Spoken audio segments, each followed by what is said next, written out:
দাঁড়াও, একদম কথা বলো, কথা বলো। সুমেধা, কি গান শোনাবে? আমি আজকে আরতি মুখোপাধ্যায়জির গাওয়া জলে নেব না গানটি গাইবো। জলে নামবে না বলছো? না, জলে তো তুমি নেমে পড়েছো, এবং তোমার নাম যখন সুমেধা, শুধু মেধায় হবে না, ফাটাফাটি একদম সুমেধার মতো গান গাও, আর জলে নেমেছো একদম জলে পুরো সাঁতরে দেখাও। All the best. নিশ্চয়ই নিশ্চয়ই।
বাহ, সুমেধা দারুণ গাইলো।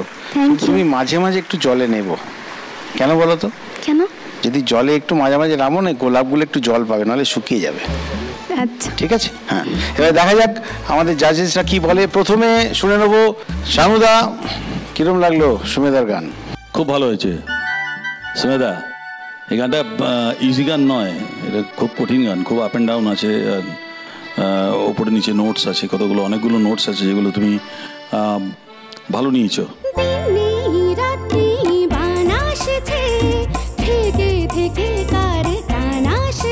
এই যে একটু আগে আমি ওকে বলছিলাম যে মুরগিগুলোকে ক্লিয়ার করবার জন্য, মুরগিগুলো যদি ক্লিয়ার না শুনতে পাই তাহলে মনে হয় যেন এই জায়গাটা ফাঁক মেরে গেলে বা কিছু। তোমার ব্যাপারগুলো পারফেক্ট ছিল, খুব ভালো লেগেছে আমার, ফ্যান্টাস্টিক। Thank you sir. দেবজ্যোতিদা অল্প অল্প হাসছে, দেখা যাক দেবুদা কি বলে। দেবুদা, এটা তো একটা লেজেন্ডারি সং, আরতি মুখার্জি এত অসাধারণভাবে গেয়েছেন। তুমি চেষ্টা করেছো এবং সেটা আমাদের খুব ভালো লেগেছে। যে কথাটা একটু মনে রেখে দিতে হবে সবাইকে আমাদের, যে এইরকম গানগুলো যখন আমরা গাইবো, যে গানটা অলরেডি একটা লেজেন্ডারি জায়গায় চলে গেছে, তখন সেই গানটার প্রতি খেয়াল রাখা, স্টেডি নোটটাকে ধরা। হ্যাঁ, নচিকেতা ঘোষের সুর কি অসাধারণ শানু। হ্যাঁ, ভালো গেয়েছো তুমি, অসাধারণ। অনেক ধন্যবাদ স্যার। সব শুনলে? আমি যেটা বললাম সেটা মনে আছে নাকি? হ্যাঁ। কি বলেছি? মাঝে মাঝে জলে নামো। হ্যাঁ, নাহলে গোলাপ ফুল শুকিয়ে যাবে। All the very best to you, দারুণ গেয়েছো। Thank you. সুমেধা নিজের জায়গায় ফিরে গেল। আমি ডেকে নেবো আমাদের পরের পার্টিসিপেন্ট নিশান্তকে। নিশান্ত, চলে এসো।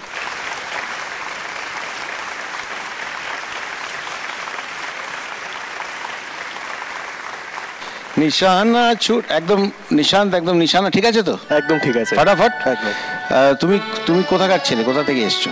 আমি গাঙ্গুলি বাগান থেকে এসেছি। আচ্ছা, ভেরি গুড। কার কাছে গান শিখেছো তুমি? আমি দেবজ্যোতি মিশ্র স্যারের কাছে গান শিখেছি। এটা কি করে হলো? এত মুশকিল হয়ে গেল, পার্সিয়ালি হয়ে যাবে। দেবুদার কাছে গান শিখেছো? হ্যাঁ, তো মুশকিল ব্যাপার। ঠিক আছে, আমরা দেবুদার স্কোরটা যেটা আগে থেকেই বলেছি লুকিয়ে রাখবো, তারপরে দেখে শুনে তোমাকে দেবো। ঠিক আছে? নিশ্চয়ই মন দিয়ে গান গাও, নিশানা ছুট না যায়। All the best. Thank you, thank you.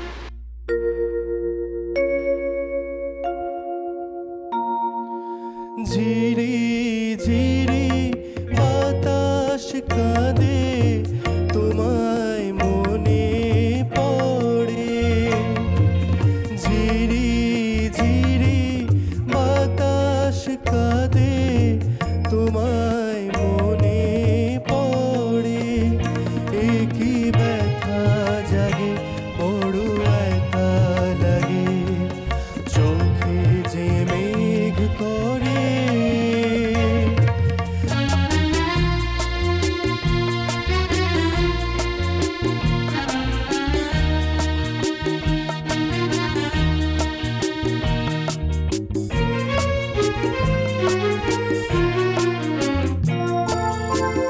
লোকে বলে যে হায় নীলা নাকি, কারো সয় কারো সয় না। লোকে বলে যে হায় নীলা নাকি, কারো সয় কারো সয় না।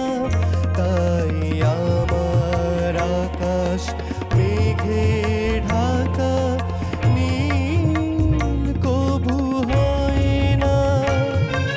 নদী আমার সুনীল সাগর, শুধুই খুঁজে মরে, একই ব্যথা জাগে, বড় একা লাগে, চোখে যে মেঘ করে।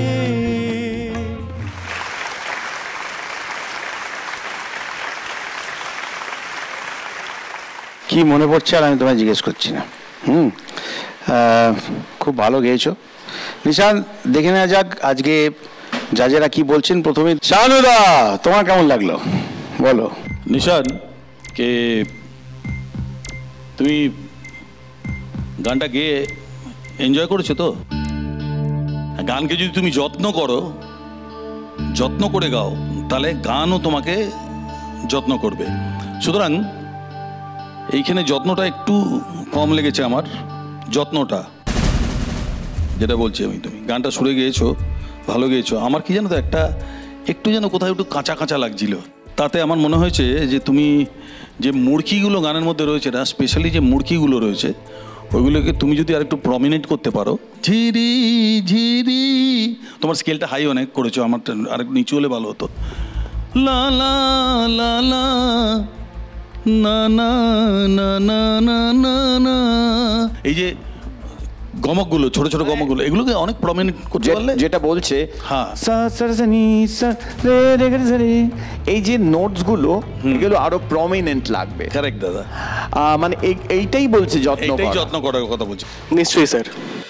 God bless you. খুব ভালো করে বলতো, মানে তোর কোনো বিপদের সম্ভাবনা নেই বুঝলাম, তোর বাড়ির লোক তোর ক্ষতি করবে না, কিন্তু আমার কি কোনো রকম কোনো বিপদের সম্ভাবনা আছে? মানে আমি তো তোর সাথে ফোনেও যোগাযোগ করতে পারছি না, যদি কেউ ফোন ট্যাপ করে সেই জন্য আমি সুচন্দ্রিমাকে দিয়ে তোকে ফোন করিয়েছিলাম, আর তোর সাথে আমাদের দেখা করাটা খুব দরকার ছিল। বলছি তো তোদের কিচ্ছু হবে না, চিন্তা করিস না। আরে পুরো বিষয়টার সাথে তো আমি ইনভলভ ছিলাম, আমারই যখন কিছু হচ্ছে না তখন তোদের কি করে হবে? সবাই এটা ধরে নিয়েছে যে আমি তোদের কাছে হেল্প চেয়েছিলাম, তাই তোরা আমাকে হেল্প করেছিস। সো ডোন্ট ওয়ারি, কিচ্ছু হবে না। আমি আবার বলছি, আমি এখানে এসেছিলাম তোদের কাছে অন্য একটা কারণে। আবার কি কারণ? না চলুন প্লিজ, তুই এই ব্যাপারটা নিয়ে আমাদের সঙ্গে ডিসকাস করিস না। দেখ, বুঝতেই তো পারছিস, আমাদেরকে নিয়ে যদি থানা পুলিশ হয় তাহলে আমাদের কেরিয়ারটা পুরো শেষ হয়ে যাবে, আর আমাদের বাড়িতে খুব প্রবলেম হয়ে যাবে রে। কি বলছিস তুই? এটা কি বলছে? হ্যাঁ, মানে তোরা সবটা মেনে নিবি, আমার প্রতি অবিচারটা তোরা সবাই মেনে নিচ্ছিস, তাই তো? আচ্ছা কি হয়েছে বল, কি হয়েছে? কি হয়নি, ওই ফুলঝুরির কাছে আমাকে সবার সামনে ক্ষমা চাইতে হয়েছে। হ্যাঁ, আমি ধরা পড়ে গিয়েছিলাম, তখন বলেছি যে ওই মেয়েটা আমার জীবন অতিষ্ঠ করে রেখেছিল, নষ্ট করছিল আমার জীবনটাকে, তাই ওকে আমি আমার বাড়ির থেকে সরানোর চেষ্টা করছিলাম। কিন্তু আমার বাড়ির সবাইকে তো তুই চিনিস, ওরা তো সারাক্ষণ ওকে আমার চোখের সামনে ঘোরাচ্ছিল, আমার ভাল লাগছিল না সেটার। আর আমি তো কোনো অন্যায় করিনি বল, আমি তো প্রত্যেক মুহূর্তে বুঝতে পারছিলাম যে আমার বিপদ হচ্ছে, আমি তো কোনো অন্যায় করিনি, যা করার ওই মেয়েটা করেছে, তাই আমি ওকে সরানোর চেষ্টা করছিলাম।